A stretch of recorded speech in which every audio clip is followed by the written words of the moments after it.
So the biggest issues with having every police officer fitted with a discrete body camera are the accountability and costs.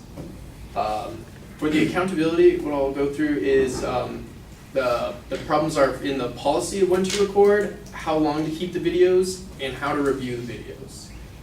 The affirmative said that if an informant does not want to be filmed and the officer can just adjust the camera to not film this, if the officer is the officer can just adjust the camera to not film the informant. If the officer is trained to adjust the camera away from certain situations, there will be little to stop him from doing so before he does something that he wouldn't want filmed.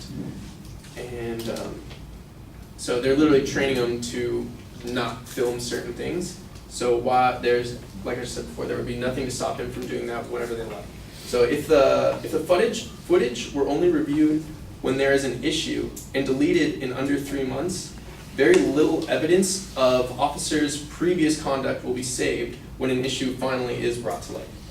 And this would also create a timeline to report an incident.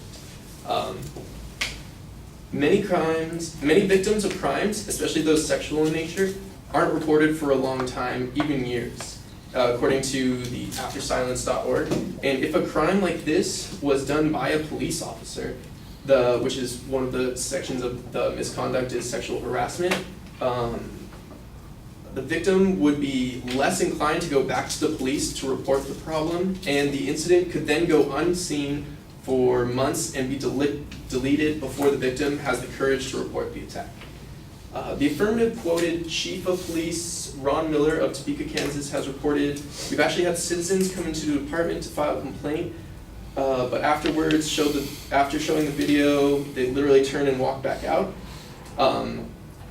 This situation kind of leads us to believe that a civilian might not know exactly where their rights stop and could be unjustly turned away from filing a complaint, and which means that they would need a lawyer to go review the tape with them to know if they were actually, where the laws lie and what was actually fair and not fair. And the videos stored would need to be monitored by an outside agency, and like I stated before, and kind of go along with this situation of somebody not reporting a crime within the 3 months.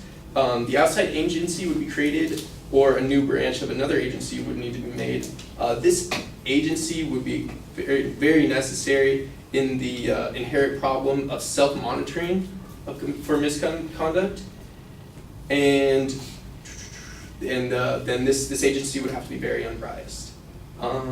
Then this agency would have a huge cost increase annually, and which leads me into the rest of my argument on cost, is that although the prices quoted earlier are for individual use, the prices given by the government will not be significantly lower.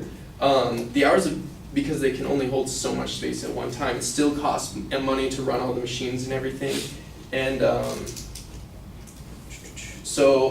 also the numbers used for the amount of terabytes recorded were also low numbers, so those could increase as well. Even if the price were much lower to store than previously estimated, huge investments would be needed to buy all the equipment and to create the programs to teach officers how and when to use the program, which would need to be implemented like before everybody has a camera. And in conclusion, having every police officer outfitted with a discrete body camera creates huge costs to the police and local government, and would need many more programs and personnel to run the new cameras to monitor and curb police misconduct, leading us to believe that the proposal would cost much more to society than it is planned for. Thank you.